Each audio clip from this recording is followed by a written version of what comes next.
Hello and welcome to the Stories of Generation Growth, a new series from Changemakers featuring high growth firms from the Goldman Sachs 10,000 Small Businesses alumni. I'm Michael Heyman, and throughout this series I'll be joined by my guest Charlotte Keenan, the programme's head.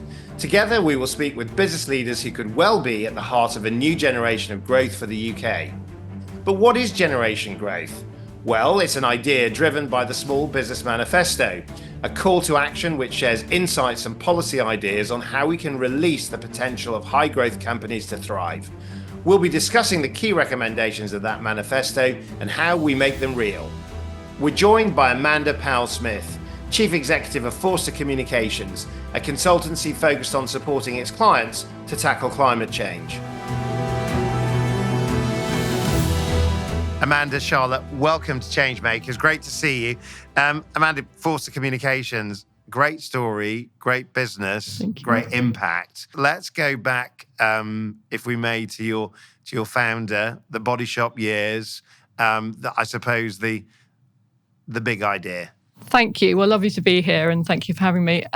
So Forster Communications was founded in 1996 and our founder, Gilly Forster, had been working as marketing director of the Body Shop with Anita Roddick, building that business and really recognising business as a force for good and what it can achieve. And so we were set up with our very clear purpose, which was to use communications to protect and improve lives. That's what we have been doing for the last 27 years. And it's absolutely 100% what we focus on. And presumably the communications is what? Because you can move minds, you can build belief, you can encourage action. Absolutely that. And we can increasingly, it's actually about helping people to have the confidence to talk about what they are doing in this very fast-changing world of tackling climate change or driving social justice, or how can organisations really make a bigger difference to what they're doing. But I guess a lot of this seems like common sense in 2024. But if you go back to the years of actually creating, even the Body Shop years, I mean, this was almost a countercultural movement, right? The market has, yes, absolutely right. So it was, back then, it was when people were just becoming more aware of what needed to happen. It was just a sort of burgeoning, then called corporate social responsibility, and people started to think about how we can do more of this. And actually, obviously, the sort of drumbeat of urgency has increased and increased everything right up. I mean, you think about 2019 as a pivotal date when you had Greta Thunberg, when you had marches on the street, and when, actually, luckily as well, you had Theresa May committing the UK to becoming net zero by 2050, the first sort of nation to do that, which is incredibly brave. And onwards and onwards from there, the importance of taking action is becoming clearer and clearer. Yeah, and I think that spirit of activism, let's get into that. But before we lose that entrepreneur story, Charlotte, I mean, there's quite a lot of the people we meet through these interviews have started with quite a contrarian idea. It's not the mainstream, it's the road less travelled. I mean, is that something common that you find within the programme, that actually you want to be outside of, where mainstream opinion is to start with, because that might be where the germ of a good idea actually sits? Not necessarily, although, I'd say within the program, within our alumni base, we have, extraordinary stories. It's not 2,500 businesses; it's 2,500 individual tales of transformation and change. And Amanda, you're absolutely one of those examples. And I remember when we first met, and you were telling me about your business, and this is 10 years ago, pretty much now, right? And I was like, oh, okay, niche. No, I think it's probably what I thought. Now, whenever we're thinking about the ESG lens, which is pretty much all the time, and how we approach things, we think of you. And so I think that, I think, Michael, what you're talking about is having the confidence to, the ability to identify trends, stick with a trend, advocate for a trend, which is, is now no longer a trend. It is. Well, I suppose in terms of what I'm thinking about is the startup moment is often a grit in the oyster moment as well, right? That actually there is something that is a bit different that an entrepreneur sees from the people around themselves, in terms of actually we could build a brilliant business like this? I mean, was that sort of Gilly's? I think that, and I think it comes from a belief around things as well. So what as you say, it's a vision and it's an understanding and a recognition of what that can achieve, and that actually is almost, I think, the superpower of small business leaders, because we are in spaces when we can take those opportunities. Let's be pioneers. Let's be brave. Let's try these things out, that takes a bit of courage, but actually it is about how we can push things forward in that way. I mean, courage is a recurring theme. The courage to start, the courage to scale. You come into the journey as a professional CEO. When did the courage to sort of pass on a business to another generation of leadership? When does the entrepreneur know that they might need a person to come in and pick up the reins and take it to the next level? Well, I mean, I was very lucky because I came into business as a director and worked with Gilly for a long time. So the transition, I think, it began sort of early on. Stepping into the shoes of a founder is not always easy. However, what's the most difficult thing? I think a lot of it is about having the confidence yourself to do things your way, because no one is the same. The founder will have certain strengths and certain areas, and you need to recognize your own strengths. They won't necessarily be the identical ones, but they might be the right for the business at that time. So finding that and uniting the organization around that in order to go to the next stage of the journey. It's not about throwing things out for the sake of it. It's about finding the next way forward.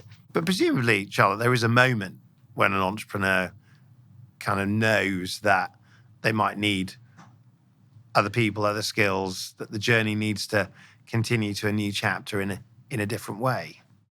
Yes, but it's a really hard moment from our experience, right? Because you have someone who has, given birth to a business, created a business, grown that business, been through all the teething growing pains, and their skill set changes and the business needs different things. So I think we spend a lot of time with founders, talking them through the benefits of bringing in a chief executive, bringing in a management team, and what that means, and that enables them to be empowered, step back, focus on something bigger. But I think it's a very, very personal moment, right, for that individual, and we spend a lot of time hand-holding founders through that. I was saying, I've worked for founders in the past, and it's kind of like, I'm going to step back, and it's like, you kind of think, it didn't quite work out quite like that. I mean, did your founder give you the space, the room? I mean, is there a formula, I guess, in terms of how to get it right, so how to keep that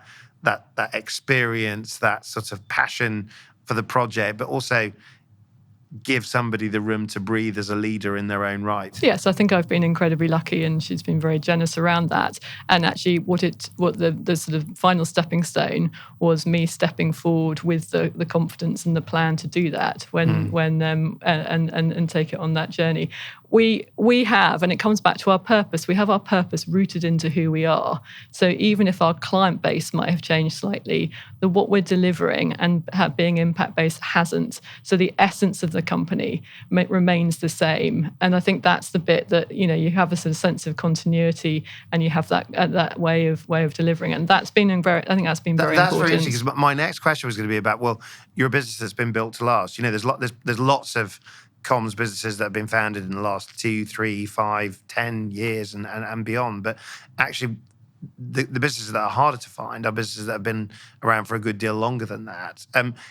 Is it the values, the purpose, the mission that has kept the enduring firepower of the business alive? Yes, I think absolutely. And the determination to be on the sort of front foot of it all. So there is never really going to be a time when there aren't issues and problems to solve. Those might change. And we can see that, I think, even in sustainability and climate change, luckily, some of the thinking is going to start becoming, mainstream, and everyone's going to do it. Some of that's going to be, but there's always going to be something, there's always a what next. And that's we like to describe ourselves as being at the point of the arrow.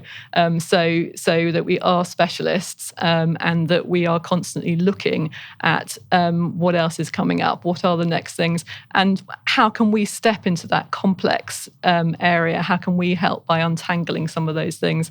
How can we really bring together the right experts to understand what's happening in those areas at the moment? Well, I think this is a really important point, right?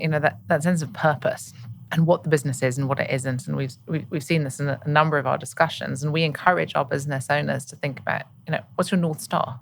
Find the North Star and stick to the North Star. And I think with that, the business can endure all sorts of risk, change, uncertainty, but fundamentally, the leadership team, the founder, and the employees know what they're about. And I think that's really, really important. Yeah. And I think it's a common thing that we see in very successful, small scale-up businesses that have been on our journey, is there is a clear sense of, and whatever you want to call it, purpose, mission, values, culture. Yeah. That North Star is essential. I think that's a really important point, because a lot of entrepreneurs start with a suspicion that they might have an opportunity. There might be an area that they can open up and build a business around. And quite often they're surrounded by a lot of voices that say, no, that's not the right area. And I think that climate sustainability is an interesting one for precisely the points that Charlotte raised, which is that now it's on every single one of the registers for ESG reporting, through to actually, activism in business and beyond. Look at B corporations, those sorts of things. But, let's dig into climate a little bit more. I suppose in terms of when popular consciousness, the role of communication started to have an effect. When did you start to think, actually, we're on the side of something where we actually might affect real transformational change at a major level, not just for the business, but actually, I suppose, the whole debate about where things were. Was there a tipping point that you noticed? The tipping point for us, I think, was in 2019. So we've always been looking at the issues overall, but then what we could see was we recognised that we weren't doing enough as a business ourselves. So how could we take our core areas and strengths and actually step beyond? And we really started looking at our powers around our suppliers and also our clients. So a sense of joining everything up, not just our own internal operations, but really our more active choices about who we were choosing to have into our whole value chain. And I think at the same time, then that post-pandemic, when a lot of organizations suddenly realized that risks are real, and you look at the global risk register that comes out in January each year before the World Economic Forum, and there it is in the top corner, infectious diseases next to climate change as sort of the highest risk, highest impact. Yeah. And people started going, okay, actually, we need to do something around this. What are we going to do? So that became that all these things merged together at a similar time when the conversation got larger.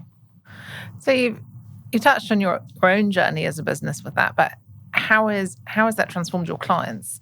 And I can imagine that your client base is significantly larger, the array of challenges that they need help with and their positioning.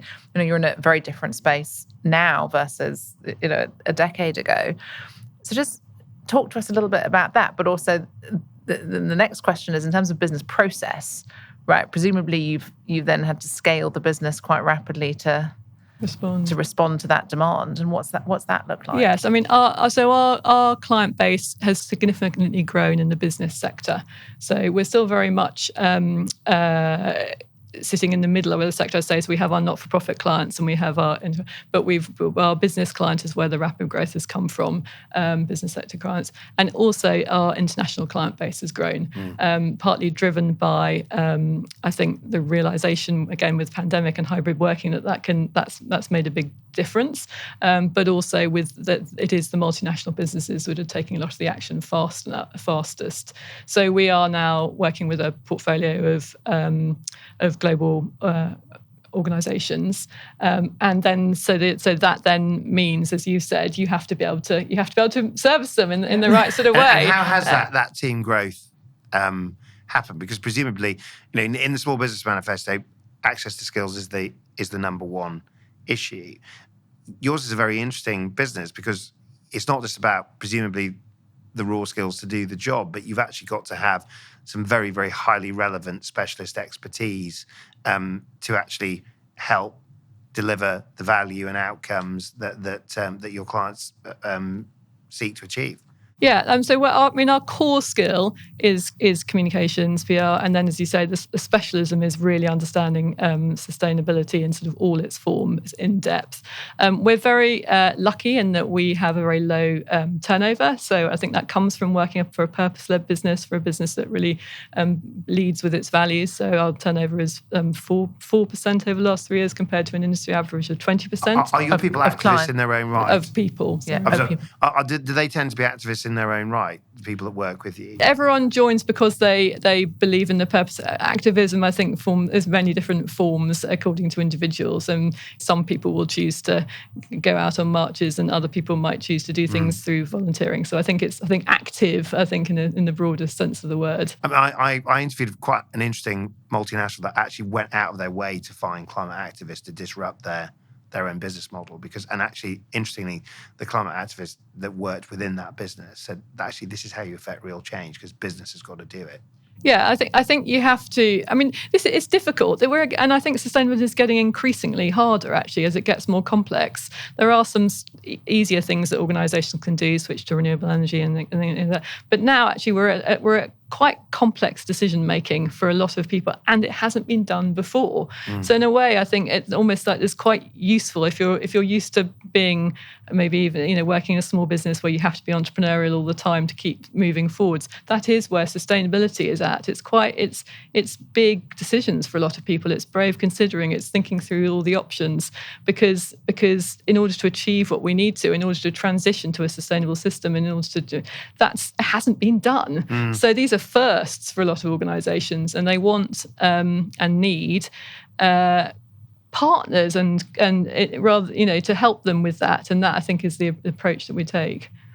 Climate emerged as an issue in the manifesto. It's an issue for business. We commonly understand it through very large businesses, through things like Davos and the Sustainable Development Goals, as per your badge there. Is it something that a lot of large companies are very well versed and very comfortable speaking about? How does it play out for small firms in terms of how they can make a difference? The 5.5 million firms that are in the UK, for example. Yeah, and I think that's really important because people absolutely shouldn't be put off by the fact that you have to be big or you have to. At its most core level, it's about looking after your staff brilliantly. It's about running your business as efficiently as possible so that there is minimal waste and waste becomes assets and renewable, so that you save as much energy as possible. That which are actually basic business principles, really. So that's starting at that place is really important. I would urge people to look at the SME Climate Hub as somewhere that has free resources, free information for everybody to be able to get involved with. But the other side is the business opportunity for everyone. So I think small businesses, often suppliers, it's going to be expected from that you've got some of this sort of pinned down as part of other people's supply chain. As part of innovators, it's going to be where the growth opportunity is coming. So I think the big thing is to see it not as a negative risk, but to see it as an opportunity for recruitment, an opportunity for innovation, an opportunity for the future. I mean, presumably, Charlotte, that's a very strong business case, isn't it? The sort of if you want to be in the supply chains of global leaders, you're going to have to be a leader at whatever size business you are in the actual sort of ecosystem, because this is the new cost of doing business. Definitely. And so I think, Amanda, you framed it perfectly. I mean, that opportunity set, right, which opens to the small business owner is critical, because otherwise you face, and we've all had these conversations of, I'm a small business, my climate footprint isn't huge, I can't really make a difference, I've got to worry about paying staff, it's not an issue for me. And so it's overcoming that narrative. Yeah. And I think the other thing that you touched on that's really, really fundamental is recruitment. Right. And we see it in big businesses, we see it in small businesses, the talent coming through today and the next generation of talent, it will make a material difference what that company is doing from an ESG lens, whether they take that job versus versus that of a competitor. So I think it's critical from a generational perspective as well. I think we now are increasingly talking about climate action through the lens of people, because I think even from a political point of view, but also from a sort of action point of view, unless people in the broadest sense, whether it's employees or public, feel actively involved and realise the benefits for them and see that this is about improving things rather than taking things away, we're not going to get the change we need. Yeah, and I guess it's also, unfortunately our time is almost up, but I suppose it's also helps with my last question, because when we think about phrases like business as a force for good, it can often feel a bit lofty and a bit up there. But climate's a very real example about where business can either be a force for bad or a force for good, because it's a fairly binary decision, isn't it? I mean, in terms of, I suppose, that movement, that ideal, how alive and well do you see it in the UK in 2024 as opposed to those kind of body shop years? I mean, what's the journey of progress as you see it in terms of where we are today? And can I add a follow-up? What challenges do you see ahead to that climate agenda and framework? Because obviously, where are we and where are we going? I think people absolutely recognise that action is needed, and that's across business leaders and the general public. I think people can see it for themselves. You've just all the rain we've had, the figures around what that's done to agriculture, foods, but it's a lot of the impacts of that are coming through. So I think recognition, desire for change is significantly there. The how is still complicated for people. The incentives to do it, what we're seeing is that too often cost of living crisis is being pitted against climate action, and actually what we need is the two things to come together. We need the tech phrase is just transition, but we need to involve, as I say, people in the decision making and show that it's a win-win, not a sort of we can do that, but that's going to mean that. And I think that's the only way that we're going to get the progress that we really need. Amanda, great call to action. Thank you very much for joining us on Changemakers. Thank you very much. Thank you.